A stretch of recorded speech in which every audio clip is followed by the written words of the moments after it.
이사야 7장 당시의 배경을 보면 북이스라엘의 베가 왕과 또 아람의 르신 왕이 연합하여 남유다를 치던 그러한 시대적 상황이 있었습니다. 이때 하루 만에 남유다의 용사 12만 명이 죽었고 왕자와 대신들도 죽었으며 또한 20만 명이 사로잡혀 가게 되는 그러한 모습을 보게 됩니다. 하지만 선지자 오뎃의 중재로 붙잡혀간 포로들이 다시 돌아오게 되는 그러한 은혜도 경험하게 됩니다.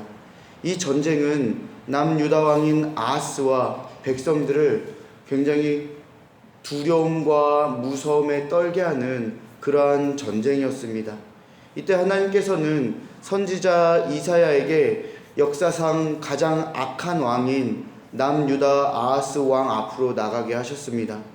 그런데 아하스 왕에게 나아가게 하실 때 그 아들인 스알 야숲과 함께 가라고 명령하십니다. 왜냐하면 스알 야숲의 이름의 뜻이 남은 자가 돌아오리라 라는 그 의미를 가지고 있었기 때문입니다. 즉 이사야와 함께 가는 아들의 존재 자체로 하나님께서는 남유다의 남은 자가 돌아오리라 라는 그것을 말씀해 주시는 그 약속의 메시지를 전해 주신 것입니다. 또한 아하스 왕에게 북이스라엘의 베가와 또 아람의 르신은 연기나는 부짓갱이에 불과하니 두려워하지 말고 낙심하지 말라는 그 메시지도 함께 전해주신 것입니다. 이것은 하나님의 선언이었습니다. 그런데 아하스 왕은 하나님의 말씀을 믿지 않았고 또한 하나님을 신뢰하지 않았습니다. 이사야는 그에게 하나님께서 구원해 주신다고 하시는 그 약속에 대한 징표를 구하라 하였으나 아하스 왕은 나는 하나님을 시험하지 않겠다 라고 하면서 그 징표 구하는 것을 거절합니다.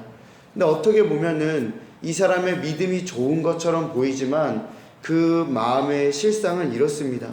나는 하나님을 믿을 준비가 되지 않았다. 나는 하나님을 믿지 않겠다 라는 그러한 고백을 하게 된 것입니다. 아하스 왕은 징조를 구하는 것을 거절하였지만 여전히 하나님은 그 이사야 선지자를 통해서 처녀가 잉태하여 아들을 낳으리니 그 이름을 임마누엘이라 하리라 라는 놀라운 징조를 다시 한번 선포해 주십니다.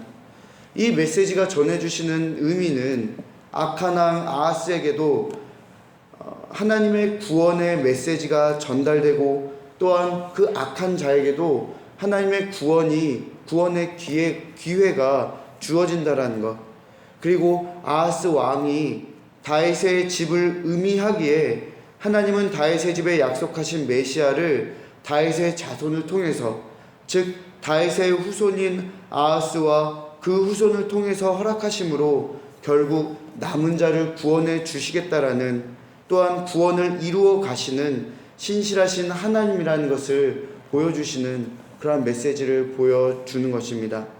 사랑하는 여러분, 언제 어떠한 상황 속에서도 소망은 오직 주 예수 그리스도에게 있다라는 것을 오늘 본문의 말씀은 우리에게 보여주고 있습니다. 사람은 보통 자기의 눈앞에 있는 문제에 대하여 하나님의 구원을 또한 소망합니다.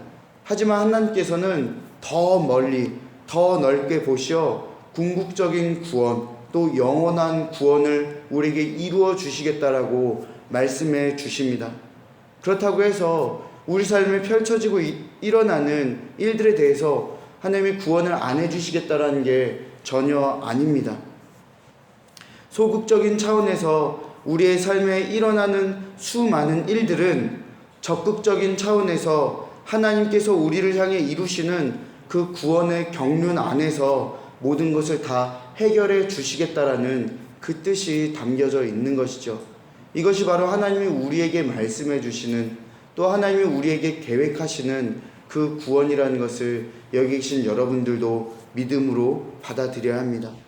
하나님께서는 우리에게 또 동일하게 처녀가 잉태하여 아들을 낳으리니 그 이름을 임마누엘이라 하리라라는 그 놀라운 징조를 주셨습니다. 그리고 우리는 그 징조가 실제로 일어난 것을 우리의 역사적인 사건을 통해서 목격을 했죠. 그리고 여러분들이 주님을 믿는다라고 고백하는 그때에 그 순간 하나님께서 우리에게 믿음으로 받아들여질 수 있도록 성령을 통해서 구원을 우리에게 적용해 주셨습니다. 그러니 여기 계신 여러분들은 구원을 이미 경험했고 그 구원의 은혜에 참여하는 자라는 것을 말씀드릴 수 있습니다. 처녀가 잉태한다는 것은 예나 지금이나 불가능한 것입니다. 때로는 기독교를 비난하는 사람들은 예수 그리스도의 동정녀 탄생을 불순하게 해석하기도 합니다. 동정녀 탄생이 아니다. 마리아가 이미 다른 남자와 동침을 했다. 이런 식으로 이야기를 하기도 하지만 우리는 처녀가 잉태하여 아들을 낳는다라는 그 동정녀 탄생을 믿음으로 받아들입니다. 믿지요. 또한 우리의 삶뿐만이 아니라 인생과 영혼을 구원해 주시는 하나님의 계획과 일하심을 우리는 믿습니다. 그러니 여러분이 어떠한 상황 속에서도 두려워하거나 낙심에 떨지 마시길 바랍니다. 지금 일이 풀리지 않는다고 해서 하나님의 사랑과 구원이 임하지 않는 것이 아닙니다. 하나님은 여전히 일하고 계십니다. 또한 하나님은 이미 예수 그리스도를 우리에게 보내주심으로 그 구원의 은혜를 이미 이루셨다는 것을 우리는 기억해야 합니다. 사랑하는 여러분, 우리의 소망은 오직 예수 그리스도에게 있습니다. 그 예수가 우리를 위해 그리스도로 이 땅에 오셨습니다. 우리는 그 기쁨의 자리에 함께 동참하며 늘 감사와 만족으로 살아가면 되는 것입니다. 여러분은 그 예수 그리스도가 여러분들을 구원하기 위해서 이 땅에 오셨다는 것을 믿으십니까?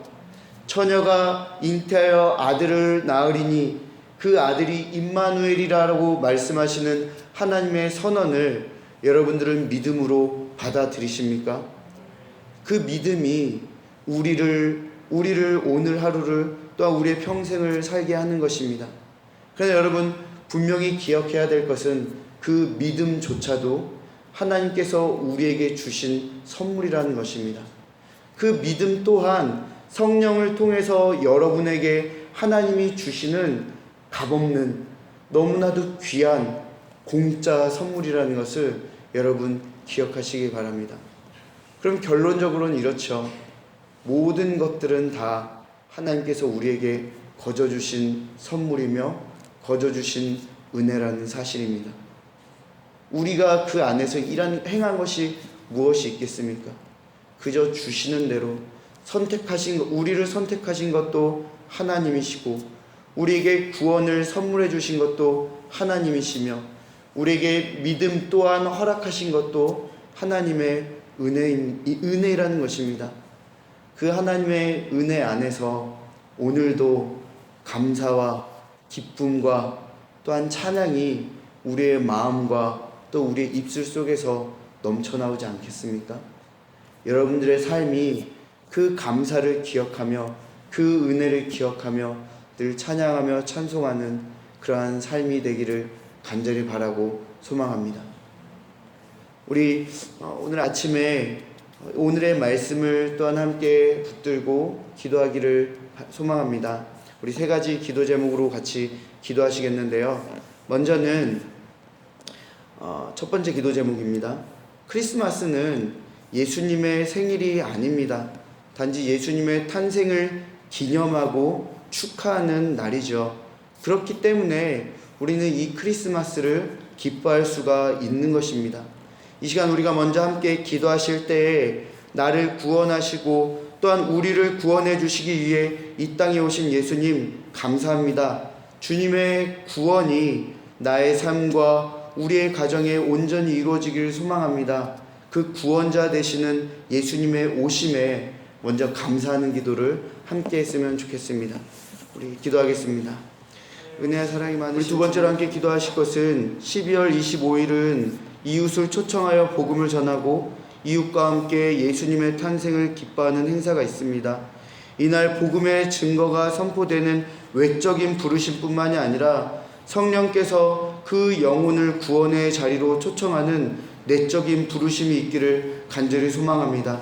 우리가 초대하는 모든 사람들이 또한 손님들이 그냥 단지 복음만을 듣고 끝나는 것이 아니라 성령께서 그 심령 가운데 들어가셔서 그분을 또한 그 손님들을 정말로 하나님의 구원의 자리로 초청하는 그런 은혜의 시간이 되기를 원합니다. 우리 함께 기도하실 때 하나님 초청되어 기쁨의 잠치에 참여하는 손님들 속에 주님의 자녀로 부르시는 성령의 역사가 함께 있길 소망합니다 라고 그 손님들의 그 구원을 위해서 우리가 구원을 위해서 또한 성령의 역사하심을 위해서 함께 기도하시겠습니다. 은혜와 사랑이 많으신 하나님 아버지, 우리 주변에 여전히 주님을 알지 못하고 또 주의 복음을 듣지 못하고 주님을 온전히 믿지 못하여 주님의 구원의 그 은혜에 참여하지 못한 자들이 너무나도 많이 있습니다. 아버지 하나님, 정말 이번 12월 25일 이 행사를 통하여 정말 그러한 자들을 이 자리로 참석하게 하시고 또한 성령의 역사를 통하여 주님께서 택하시고 또한 부르시는 영혼들을 또한 그 시간을 통하여 불러주시는 성령의 역사, 하나님의 사랑과 은혜가 우리에게 임하기를 간절히 바라고 소망합니다. 아버지 하나님, 우리가 하는 것이 무엇이 있겠습니까?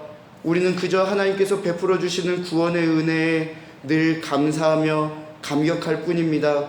하나님, 구원의 은혜에 감사하고 감격하는 우리들이 정말로 믿지 않는 자들 또한 그 은혜의 자리로 참여하는 간절한 마음으로 사람들을 이 자리로 초대하고 부르는 그 마음이 있기를 원합니다. 또한 그 행위가 있기를 원합니다. 아버지 하나님, 우리를 사용하여 주셔서 정말로 주님을 믿어야 하는 자들을 이 자리로 초대하며 초청할 수 있는 그렇게 일하는 저희들 될 수 있도록 주여 인도하여 주시옵소서. 하나님, 주님께서 값없이 주신 그 구원의 은혜가 나의 삶에 또한 내 가정의 삶에 우리 교회 공동체의 삶에 늘 충만히 넘쳐나길 원합니다. 우리 삶에 어떠한 일이 있든지 어떠한 고난과 고통이 일어나든지 하나님, 우리 주님이 이루신 그 구원을 바라보며 그 구원 신앙으로 살아갈 수 있는 저희들 될 수 있도록 인도하여 주시옵소서.